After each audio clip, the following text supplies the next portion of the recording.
Who gon' take it there? Who gon' take it there? Who gon' take it there? Who gon' take it there? Electricity, electricity, electricity, electricity. You know what's in the air. You know what's in the air. You know what's in the air. You know what's in the air. It's possibility. It's possibility. It's possibility. It's possibility. Alright, so I want to talk about this video from the channel Elephant Graveyard. This is a channel that probably a decent amount of you have seen before. I've heard it mentioned in my comments before.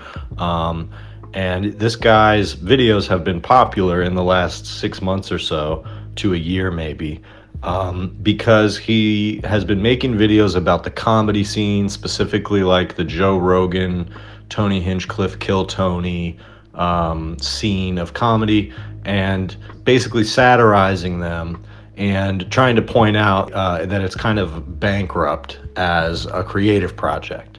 And he has this bizarre, abstract approach that basically is meant to invoke sort of an eerie, uncanny type of feeling. And it's very funny.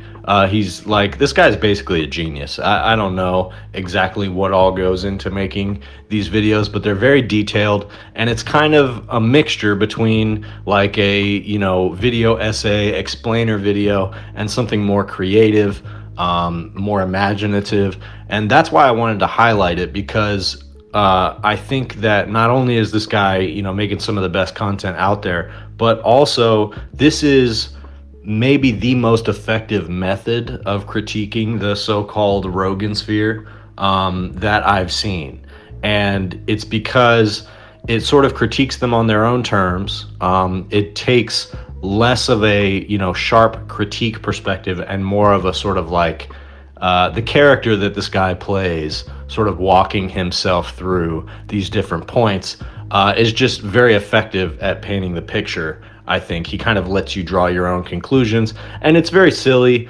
It's a little over the top, but I think this type of creative approach reveals an effective technique that I think people should take note of, and could possibly be, you know, one of the most powerful methods of critiquing these people. So let's watch a little bit of this video. It's a long video. It's like an hour and a half. So I clipped a few minutes out. I recommend you watch the whole thing if you have time, because really, like, the aesthetic and the vibe of the video, it really builds in a way that's quite beautiful. But this part that I clipped out is meant to just give you a sense of what the substantive political critique is here. Joe has been sliding into hyperreality for several years and is now completely immersed in the simulation, a reality in which he is a very smart, special boy. My personality that is just immune to bullshit. He has a unique ability to see what's really going on in the world, and he's helping society by scouting for the otherwise unseen danger up ahead. I'm like a scout, right? Like if you sent me down the trail, and I'm like, hey,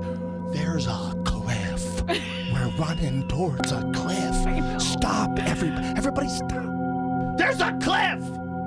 There's a cliff! He believes the universe chose him as a sort of prophet, destined to help guide humanity through this age of chaos. But just like Jesus Christ, the people misunderstood and rejected him. Like the universe has put me in this place where I can at least have access to more opinions than most people. And they're like, you're an anti-vaxxer! You don't believe in science! Hashtag Joe Rogan! I'm taking in opinions from all directions, 360 degrees. Nice, all right, let's see what Joe scouted up ahead on the trail for us today. I love Canada. Shut up. I love the people. I just think they're going down a dark road with this government. Uh-oh. They allow polygamy now in Ontario. Yeah, they just passed a law they allow polygamy because they have so many Muslims there. His hyperreality no longer has any real connection to classic reality. Just like the comedy czar tells the mothership cult, Tony also tells his flock that they are under attack by powerful forces. Free speech is under attack, people. I host a show, and each week I get updates what words we're allowed to use and not use anymore. It's happening right now the past few years. It's a real thing. He explains here that the reason he chose a political side was because the other side was supposedly censoring him. Tony twists his personal choice of opting for YouTube ad revenue over free expression as an attack from the enemy mob. I've never considered myself a very political guy. We found out from YouTube that there's new words that they want us to censor. new words that you have to bleep out or you don't make money anymore. So I've become like a free speech angry guy. He became a free speech guy by becoming a censorship guy, censoring himself to get that paycheck as if the Netflix deal wasn't enough. That's what Kill Tony is. There's no business element behind it. There's no networks.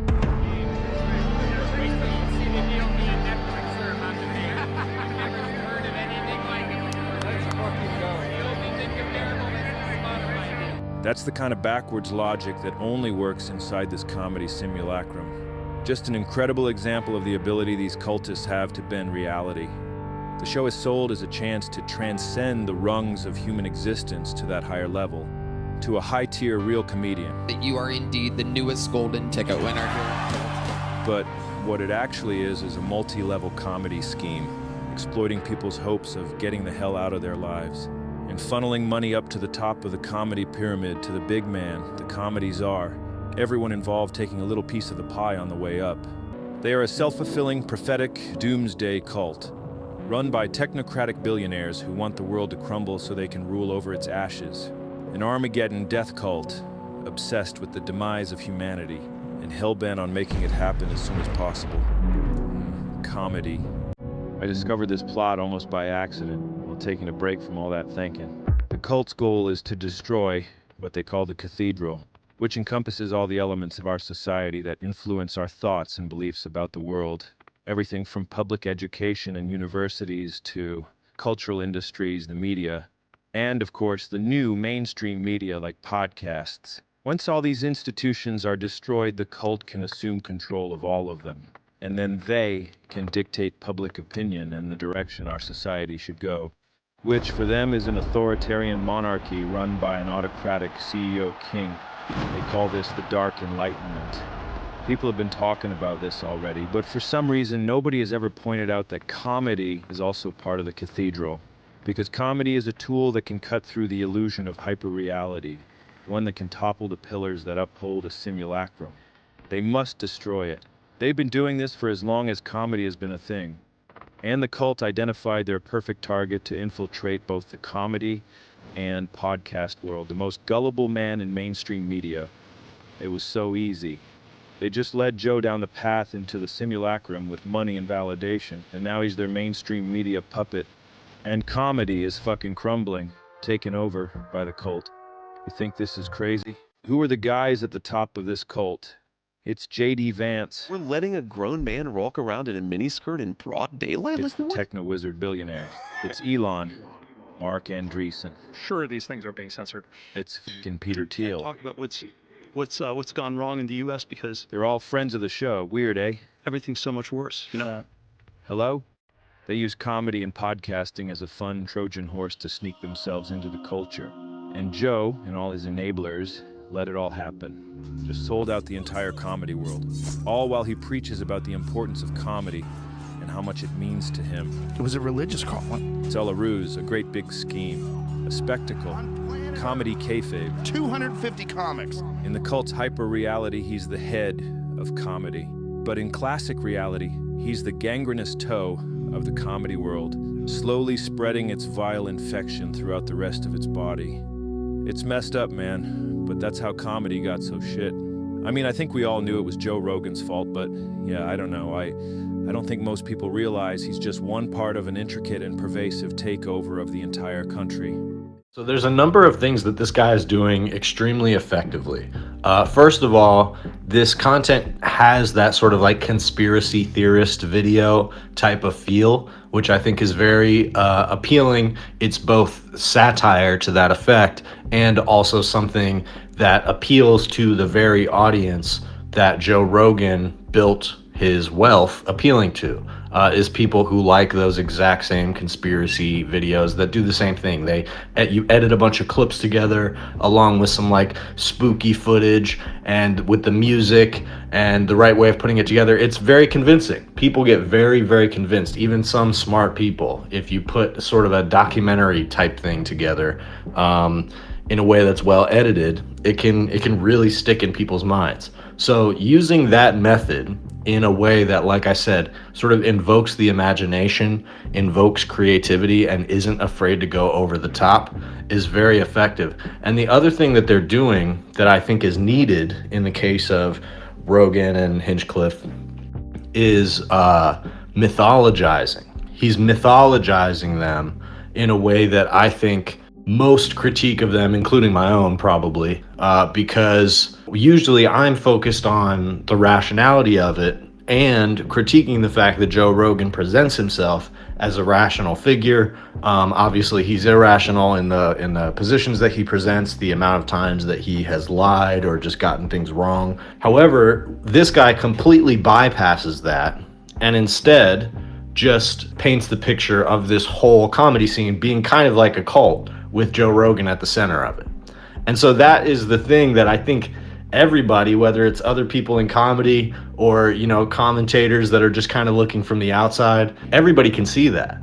But to put it in such clear terms and not being afraid to exaggerate and compare to like mythological figures, I think is the most effective imagery to put in people's minds about Joe Rogan. Because when you take into account, you know, all of the money that's going into this and all of the spookiness that has gone into the branding of Joe Rogan and, you know, the pretty palpable, dark, and kind of disturbing vibe that some of this content has. Even when you listen to Joe Rogan and he starts getting into his political rants and talking about what he thinks of the world, it gets pretty dark pretty fast, you know?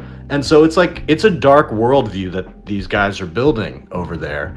And a lot of it is, whether implicitly or explicitly, tied to how much you're willing to nod and go along with Joe Rogan. And the more you separate yourself, not just from complimenting him specifically, which all of those guys in that Austin scene do, but also showing fealty to this worldview, showing an openness to this worldview.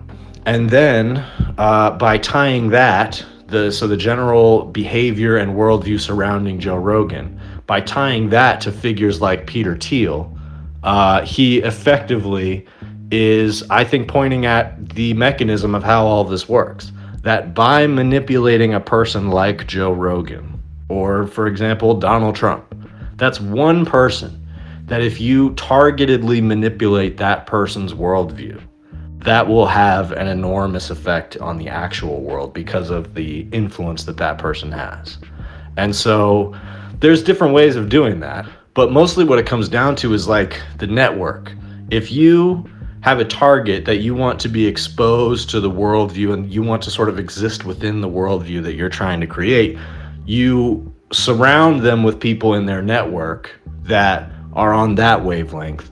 And ideally, you give them some kind of incentive to go in that direction. Either the impression that that's what an audience wants, that there's an audience there and there's money to be made in that direction, or the idea that, you know, somebody's going to look after you. Like if you go to Kick, you know, you can say certain things, you can get away with saying certain things, you're not going to be banned, you're going to have a certain amount of job security, you know, things like that are how these influence campaigns happen. And then what happens when you go to Kick? You're suddenly surrounded with people who are anti-Semitic and racist and spreading that kind of message. And so that's how the pattern has happened with Joe Rogan as well, is that over time, the network around himself has become this network of more and more toxic, dishonest people.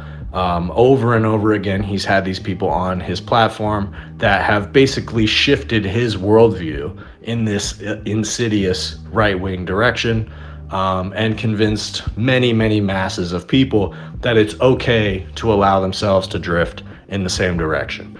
Joe Rogan is not the sole voice responsible for that, but he is responsible for a lot of it. He's enormously influential. And, you know, Peter Thiel and guys like that trying to make relationships with the Joe Rogans of the world, and then the way that the people around Joe Rogan talking about Peter Thiel and others like him changes because of that, you know, that's very indicative of how this stuff works. And that's another thing that Elephant Graveyard points to in the video is Duncan Trussell. You know, he used to talk about these insidious people behind the scenes who are pulling the strings and that sort of thing.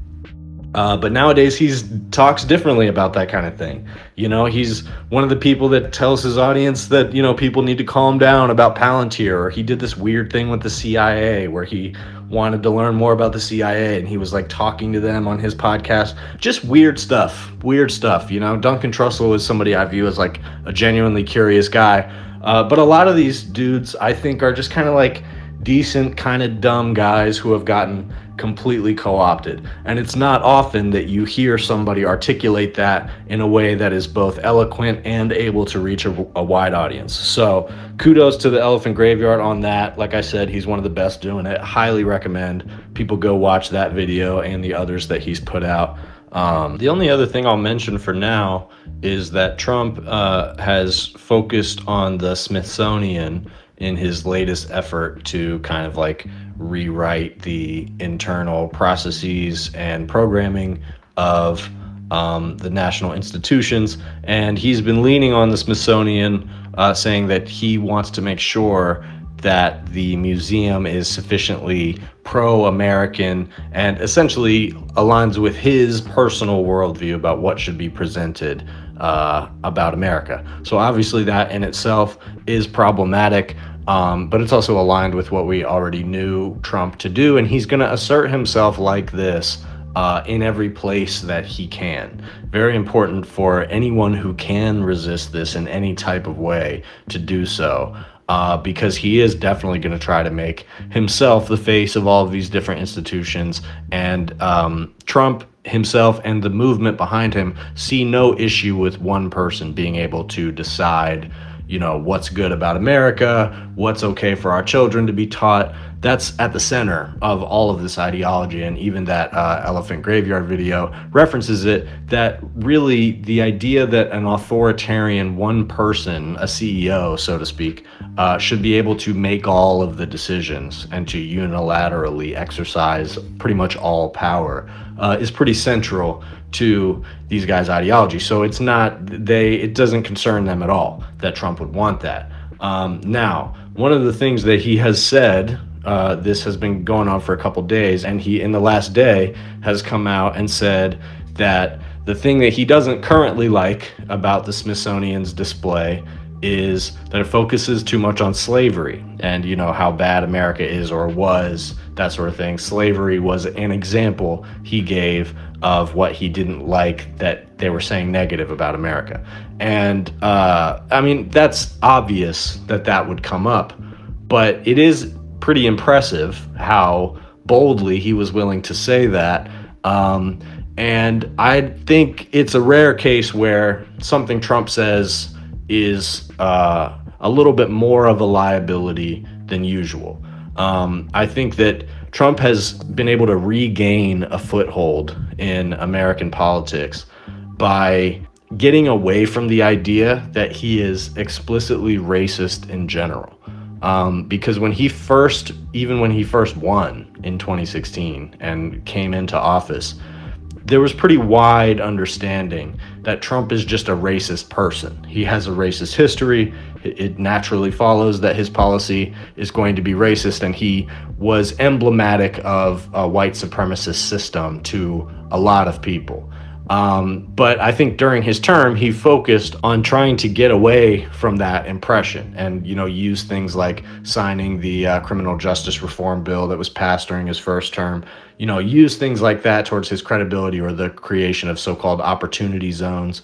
And, you know, the goal was to present Trump as somebody who is pro-black business and that sort of thing. And to an extent, that marketing attempt has worked, where you do see that message repeated, that Trump cares about black people, he cares about the black community, he's not racist, and he's been able to, over the past 4 to 6 years, get away from the idea that he is explicitly racist. And so even the whole mass deportations, we got to get all these illegal immigrants out of the country, not enough people viewed that as explicitly racist in the same way that they viewed him in 2016. So they successfully chipped away at that broadly held impression that Trump is just racist. So when he says this, that he thinks that the history museum is focusing too much on how bad slavery was. I think that is, it's a mistake of the kind that he has been able to keep himself from making for the most part over the years. He says all kinds of horrible shit about all kinds of groups of people, but he's been very careful about black people. For him to explicitly be the president that wants to stop talking about slavery, he's shooting himself in the foot with that narrative. And, the thing to keep in mind is that this attempt to whitewash American history and redirect what the Smithsonian is doing, it's going to be followed by a lot of propaganda. Essentially, what Trump wants the Smithsonian to be is a propaganda pitch for his version of America. He wants it to sell America as it is now. He says America is the hottest nation in the world and we want people talking about it. So he just wants the Smithsonian to pitch America like a product.